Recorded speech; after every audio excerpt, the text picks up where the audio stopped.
cocktail shaken. Cocktails on the fly.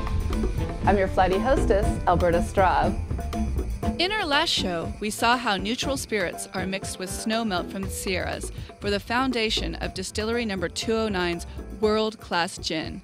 Now we're going to take a look at what goes into giving 209 its unique flavor.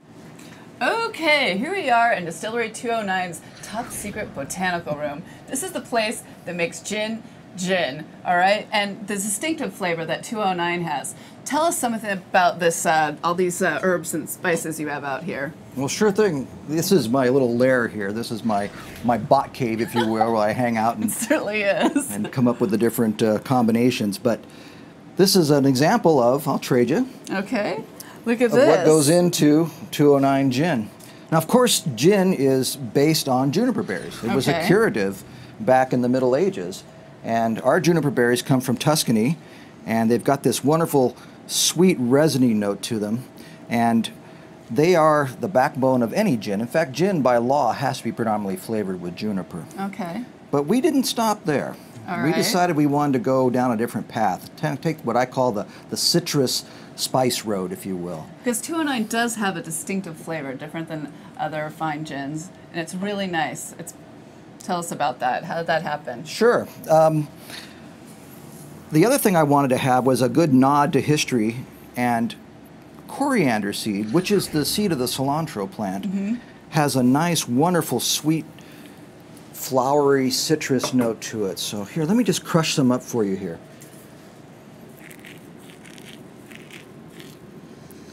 That smells amazing. Yes, we use the smaller seeds. They have this great floral back note. And most of the big classic London dry gins are going to have a lot of the coriander and the juniper. Okay. But I went down and started to work with cardamom. This is one of my favorite herbs and spice. So it's a spice. It's not an herb. It's a spice. Actually, it's in the ginger family. Oh, it is? Yeah. Really? I love the smell and I love the flavor. This is kind of different, though, than the cardamom that I'm familiar with, the green.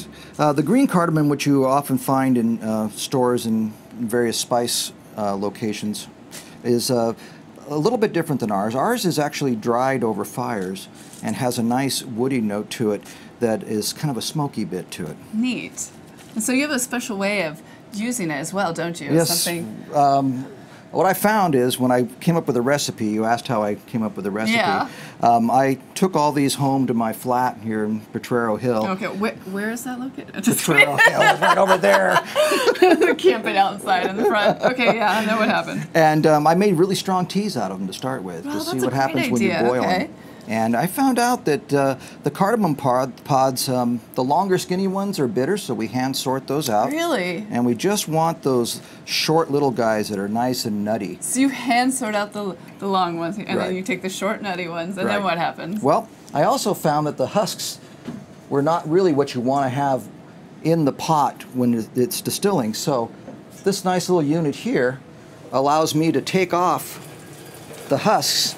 Wow, look at that. And just leave the seeds. And let me smell. I can smell it from here. That's amazing. Yeah. It smells that really wonderful good. resin that you really want to have It's on really, there. really good. So cardamom's a big part of it.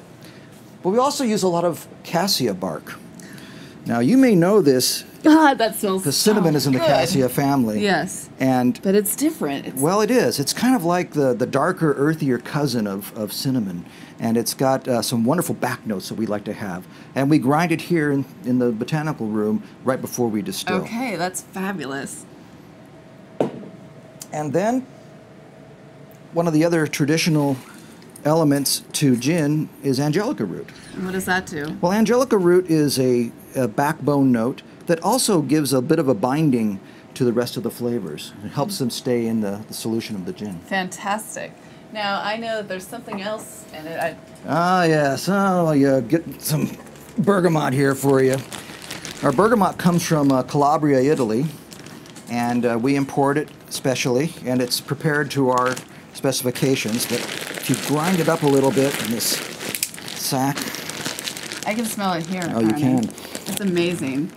And this really does give 209 its kind of it's got this note sort of high citrus floral note. And bergamot's a fabulous bitter orange. It's been used for for centuries in perfumes and in colognes, aftershave. You may know it as the flavoring in Earl Grey tea.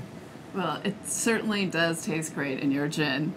Okay, well, looks like we got a lot done here. Then what happens, Arnie? Then where do we go? We take all of our spices, which we weigh out, and we put them into the pot still. Are we going to talk about that? Yeah, let's go look at it. Still. Yay.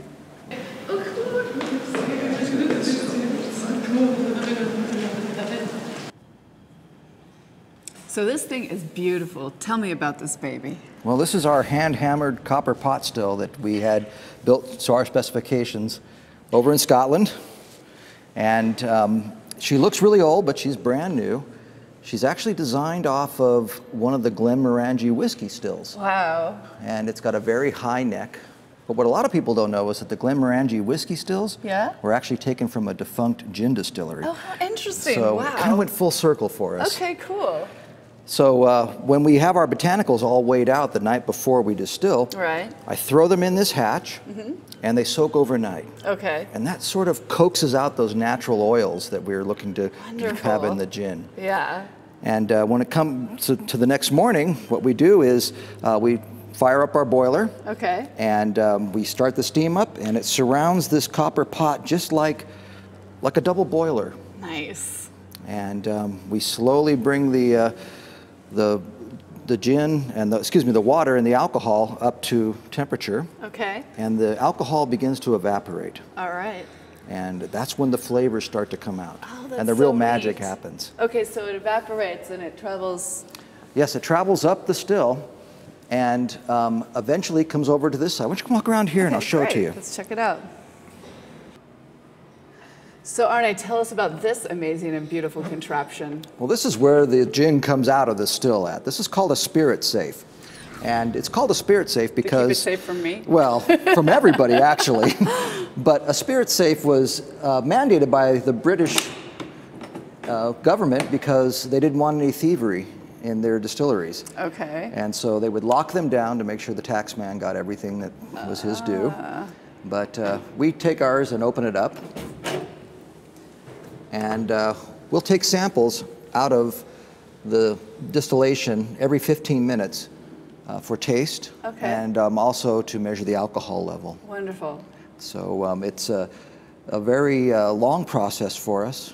We distill all day long. So our botanicals have been steeping overnight, and then about 7:30 in the morning we'll start our boiler, and then we'll start collecting spirit around 9:30 or 10, and we'll keep collecting spirit until about 4 or 5 in the afternoon. Now, I remember you talking to me about like the different stages of spirit, and also there's something I want to ask you about, the angel's share. Can you tell me about that?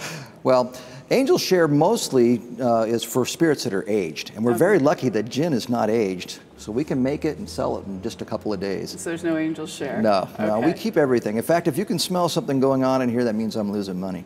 Okay, so tell me about it. So there's a process you're telling me, like there's the beginning and the middle and the end? Every good distillation run has what they call the heads, the heart, and the tail. Okay. And the heads are part of the distillation that comes over first from the pot still. Okay. And it is of lower grade alcohol and potentially has some bad flavors in it. Okay. So we wait until the heart of the distillation is there, the alcohol level comes up, and we then make our decision, and I'm going to drop this for just a second. Okay. I got my hand out of the way. Perfect.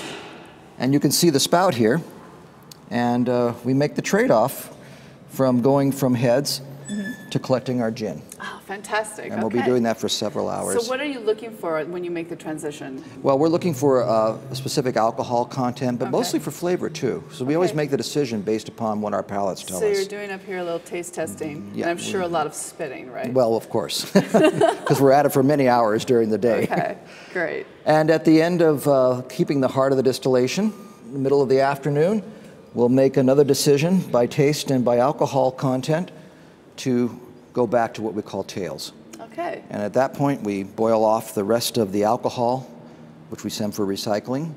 Recycling? What do you mean? Well, some distilleries like to meter it back into another distillation, but we decided here at 209 that there's a reason we're getting rid of it in the first place. All right. And so we collect all of our heads and tails, which still have quite a bit of alcohol in them. Right. And we send them down to Rancho Cucamonga, Okay. where all the alcohol is stripped out again and it becomes hairspray or car fuel or something. Look at that. This whole place is green, baby, Yes. right? No.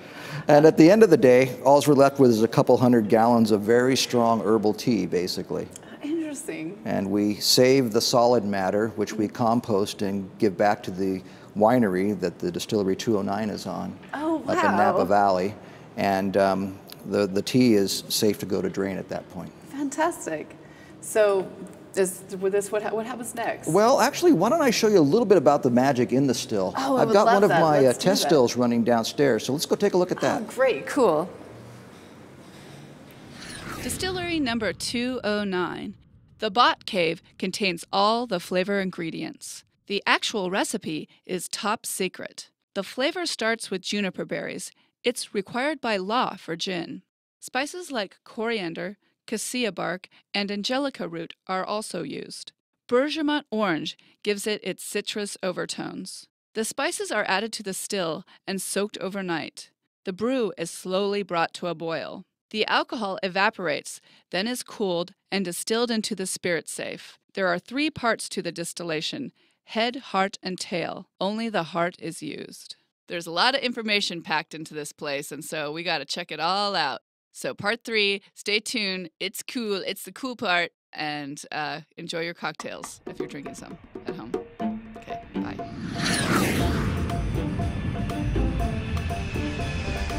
Cocktail shaken.